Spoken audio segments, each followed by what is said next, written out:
So what does it mean to be the man of the house? And in thinking about that question, I often turn to plural marriages. We've all seen a lot of shows about plural marriages where there's guys the head of the household and there's 3 or 4 sister wives. And I think they need a show where the woman's the head of the household and she's got 3 or 4 brother husbands, and each guy would fulfill a different role. So, for example, you'd have one guy who's like the financial guy and he would do budgets and stuff like that. You'd have the guy who knows how to fix stuff and fix cars and have carpentry and build wooden cabinets and do plumbing and all that. You'd have the guy who would father the children, sort of the breeder. He'd be like secretariat, really strong genes, maybe like this athlete/genius or something. And then you'd have the sensitive guy who would listen to her and she could talk about her day, and he'd have these really awesome active listening skills, with I statements and empathetic listening and stuff like that. Now, if I were in a plural marriage, the one guy that I shouldn't be is the guy who fixes stuff and builds wooden cabinets. And I learned that in 7th grade when I was 12 years old. I took industrial arts, or a shop class. And in those days, all the boys took industrial arts, all the girls took home ec. So our industrial arts teacher was this guy named Mr. Holliday, who was this old school guy. And he would call us by our last names instead of our first names, like we were in the Marines or something. And the first day of class, we had these like square workbenches, and there was a vise on each corner. And he just sort of paced the room with this long wooden ruler, and all of a sudden he just shouted out, "Keep your hands off the vices," and he'd whack one of them. And this kind of set the tone for the year. We were all terrified of him.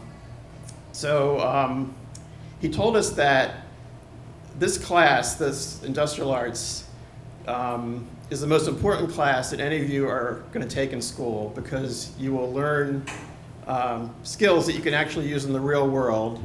Unlike, he said, your English class where you're reading these crappy poems about, feelings and contemplating your navel. And then he said that, someday you ladies will grow up to be men. And he thought it was an insult calling us ladies. And you better know how to do this stuff so you can be the man of the house. So we did, we started off doing mechanical drawing involving protractors and T-squares and compasses and stuff like that. And then we did woodworking, and we had these big scary machines like band saws, and we had these hand tools like block planes and chisels and stuff. And he had this grading technique where you would have an assignment due, and he would call us up in alphabetical order, and you would present it to him. And then he would just sort of call out your grade in front of everybody. And if you failed, he would call out 0, goose egg. And so that was really pleasant. Now, I was bad at all of this stuff. And it was kind of traumatic for me, because I was used to being a good student. I thought if you study hard and pay attention, you'll get good grades. But it didn't work that way. I mean, either you were good at it or you weren't. So the capstone project of the year was we had to make what was called the school shield. And he would talk about this thing all year as the culmination of everything we were going to learn, and how this would be our legacy, and it would be this memento we would treasure for the rest of our lives. And it put us in touch with the past, present, and future, the people who did it in the 40s and the 50s, and the people who would do it like in the year 2050 and all this stuff. And we had this bond, and he just made it sound like this really important thing. So let me just talk about what the school shield was. It was made out of wood, and it was basically in the shape of an interstate sign. So it was like this, and then like this. And then there was the lettering of the name of my junior high school, which was Sligo, was across the top. And then there was like a picture of a stallion's head, because that was our mascot. So basically what we had to do was pick out a piece of wood, use a stencil to sort of draw the outline of what we were doing. Then we'd sort of cut it in a bandsaw to make it sort of roughly the shape it was supposed to be. And then we would have to use a block plane to get it symmetrical. And remember, it was the interstate sign, so it was like this, and it had to be perfectly symmetrical. And then finally, we had to, do the lettering of the name Sligo and the stallion's head. And then the final stage, we had to stain it so it looked like a really nice plaque hanging up in somebody's wall. So we start working on this thing, and I really want to get like an A or a B because my grades have been really bad all year, and I wanted to make up for that. So I'm working really hard on this thing. And I noticed that other kids in my class are just making much more progress than me, and theirs is starting to look really good, and mine's just looking shittier and shittier. And the problem was, I had a block plane and I was trying to get it symmetrical, so I would shave off one side, and that would be a little bit too much, and then I'd shave off the other side, and it started shrinking. And I learned that shrinkage is forever. You can't go back.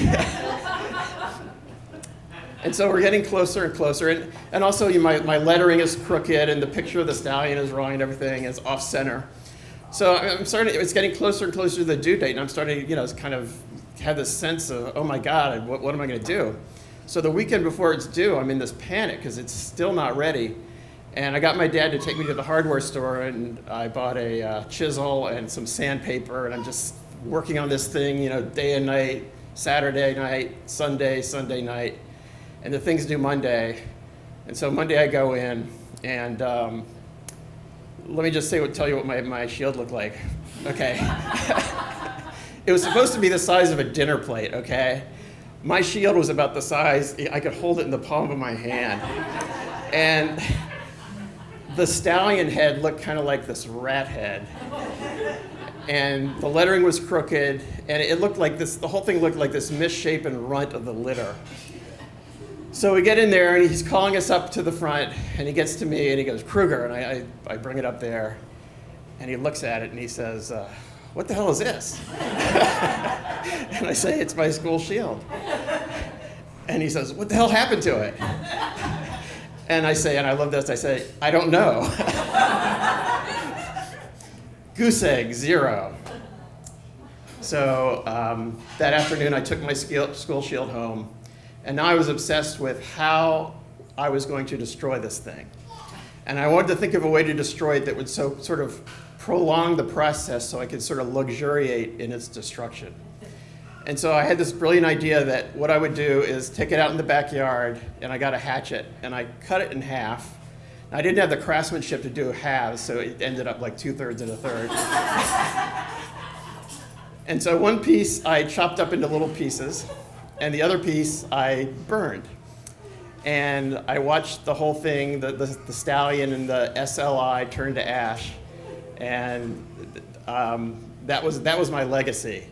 And I knew that Mr. Holliday would think that I would never have the critical skills to be the man of the house. So if I were in a plural marriage, and if I were the guy who has to fix things, our marriage would be rife with tension radiating in all directions, and we'd probably have to go to a plural marriage counselor. And I would tell the plural marriage counselor and my brother husbands, the men of the house, about my school shield in 7th grade in industrial arts. And then I would ask if I could transfer to another brother husband position. And I'm thinking, the sensitive guy with active listening skills.